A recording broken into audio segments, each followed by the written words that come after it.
Yes. Listen, Man United 2, Chelsea 1. I don't care how the wins come. I don't care about the circumstances right now. You just have to win. You just have to win. And yes, we made it difficult for ourselves in the second half with Trevor Chalobah's, late goal. But essentially, we didn't collapse. We didn't capitulate. Yeah, I saw Garnacho on the front of the Chelsea social media on the way to Old Trafford. Yeah, well, back down the M6. Yeah, back down the M6 and see you later. Yeah, Garnacho didn't even get off the bench. Yeah, now let's just start right at the beginning of the game. Chelsea down to 10 men. Why? Because we made them down to 10 men. First couple of minutes, we started bright. We started putting balls in behind. We were bright. We were positive. We were intensive. We were intentful.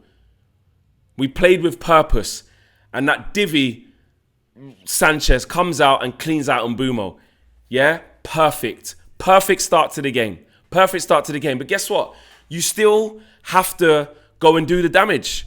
Against 10 men, you can say that Chelsea could be resolute. What are we going to be like up against a low block? The confidence isn't high. We're not scoring goals. But no, bang, Bruno scores.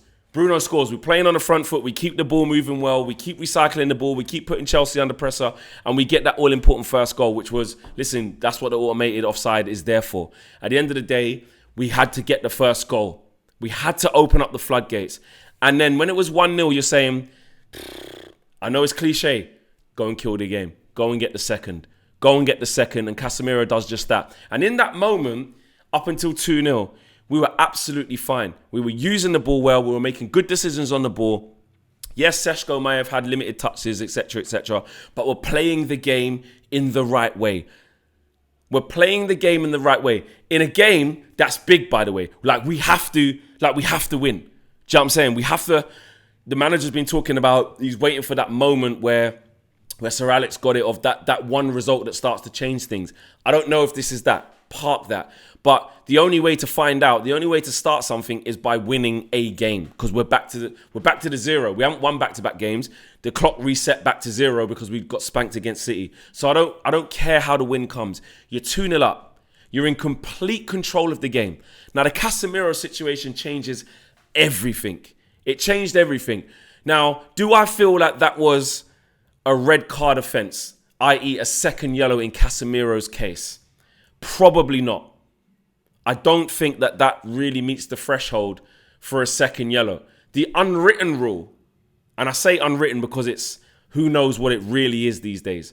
But for me, in my opinion, I don't know what you guys think, but the unwritten rule is basically that if you're on a yellow, the threshold for the second yellow is a little bit higher, i.e. you can commit a foul. There's this thing where people think you can't commit a foul if you're on a yellow. Yes, you can. Yes, you can commit a foul. If Casemiro wasn't on a yellow, if Chelsea wasn't down to 10 men, I don't believe Casemiro gets a yellow card for that offence. However, when you're as experienced as Casemiro is, when we're 2-0 up, when you can let the player run, you can let the player get past you, you don't need to make that challenge. You don't need to make that challenge. And Casemiro jumps in and he makes that challenge. And that gives the ref the opportunity. It gives them the chance to even it up. It gives them the chance. Even though the Robert Sanchez red card was as clear as day, it wasn't like it was contentious. It wasn't like it was controversial, where it's like, oh, I need to look to even this up because I don't even know if that was really a red. Chelsea onto us. It was a clear red. But this is what happens in this day and age. He has given the referee the opportunity to even the game up when he doesn't have to, even though I think it's soft. So you have to take your licks. This is the Premier League. We know what VAR is like. We know what the refereeing is like in this country. Don't give them an opportunity to do this. Do you know what I'm saying? So the referees had a bit of a stinker, but at the same time, if you're on a yellow card, it's a challenge that Casemiro doesn't have to make. He doesn't have to make that. But we get in 2-0 at half time. And it's about game management. Because at the end of the day, I said it at half time, there was no excuses, none whatsoever, for basically having to, look at that situation and say, well, I tell you what, why have, you shouldn't be capitulating from 2-0 up. and it's 10v10. Do you get that? It's 10v10, and they're 2-0 down. And also, because we were so good and forced them into being down to 10 men, they've had to take off Palmer, they've had to take off Esteval, and they had to take off Pedro Neto.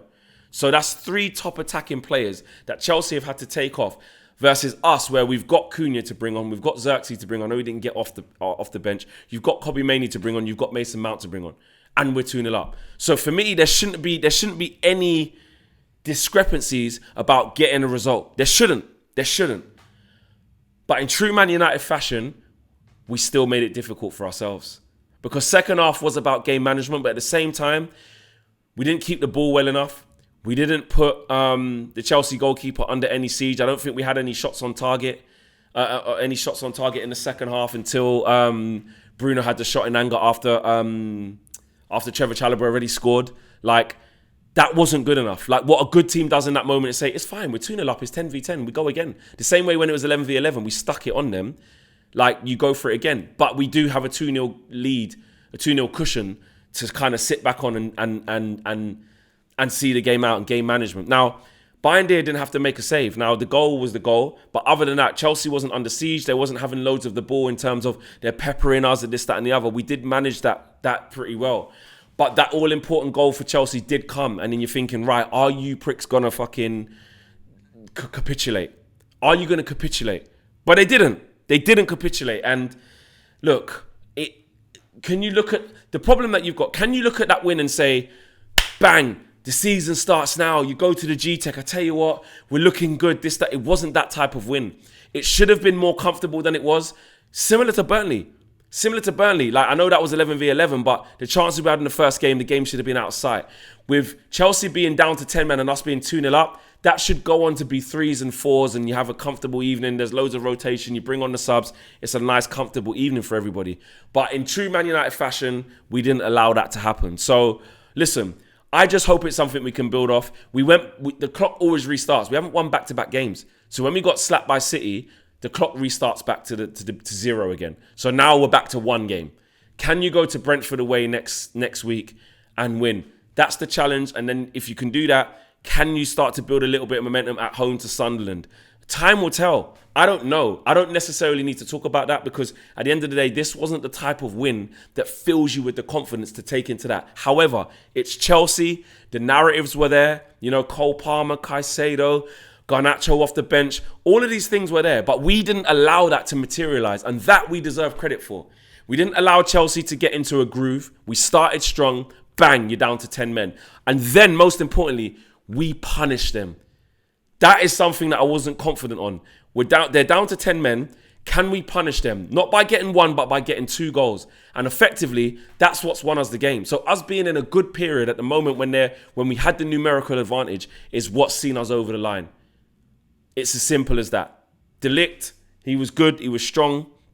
Who else was good? It was a weird type of performance. It's not like anybody really stood out individually, but as a team, they did what was needed, and that's all I care about. So listen, we've done it. I don't care. I'm happy about that.